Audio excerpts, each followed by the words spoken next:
సికింద్రాబాద్లోని doctor Narayana college of hotel మేనేజ్మెంట్లో 100% job guarantee 966365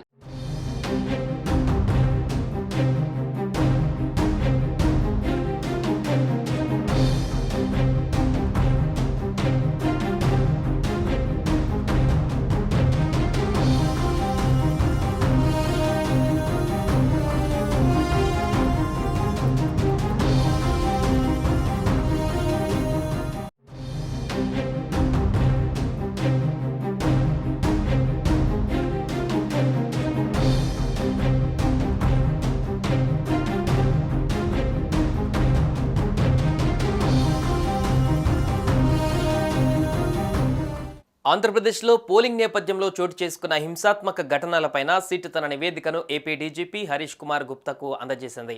Anantapuram, Tirupati, Palnadu జిల్లాలలో హింసాత్మక ఘటనలపైన దర్యాప్తు చేసి నివేదికను డీజీపీకి అందజేశారు సిట్ చీఫ్ వినీత్ బ్రిజ్లాల్. ఎన్నికల అల్లర్లలో 85 మంది నిందితులపైన హిస్టరీ షీట్ తెరిచామని వెల్లడించారు.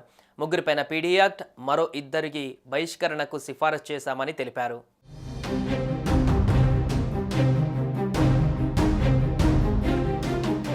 ఎన్నికల తర్వాత హింసాత్మక ఘటనలపైన డీజీపీకి ఇచ్చిన సిట్ నివేదికలో సంచలన విషయాలు వెలుగుచూశాయి.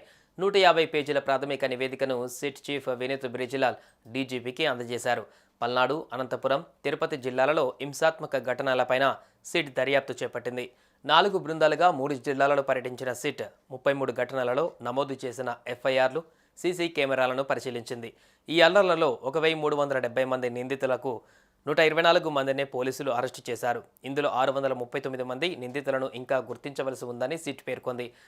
1100 మందిని ఇంకా అరెస్టు చేయకపోవడంలో పోలీసుల నిర్లక్ష్యాన్ని ప్రశ్నించిన సిట్ దర్యాప్తులో పోలీస్ శాఖ వైఫల్యాలు ఉన్నట్లుగా గుర్తించింది.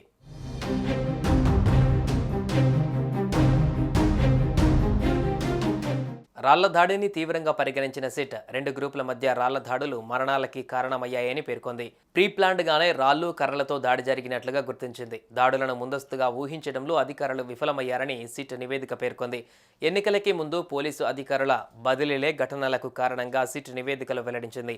పరారీలో ఉన్న వారిని త్వరితగతిన అరెస్టు చేయాలని సూచించిన సిట్ కోర్టులో మెమో దాఖలు చేసి అదనపు సెక్షన్లు జోడించాలని పేర్కొంది. సిట్ నివేదిక ఆధారంగా వెంటనే చర్యలు తీసుకోవాలని ఎస్పీలు, అనంతపురం డీఐజీ, గుంటూరు రేంజ్ ఐజీలను డీజీపీ ఆదేశించారు.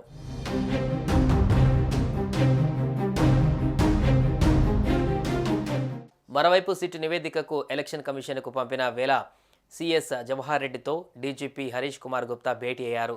సచివాలయంలో 2 ఉన్నతాధికారులు సమావేశమయ్యారు. సిట్ ప్రాథమిక నివేదికపైన ఈసీ నుంచి తదుపరి ఆదేశాలు వస్తే తీసుకోవలసిన చర్యలపై చర్చించినట్లుగా సమాచారం.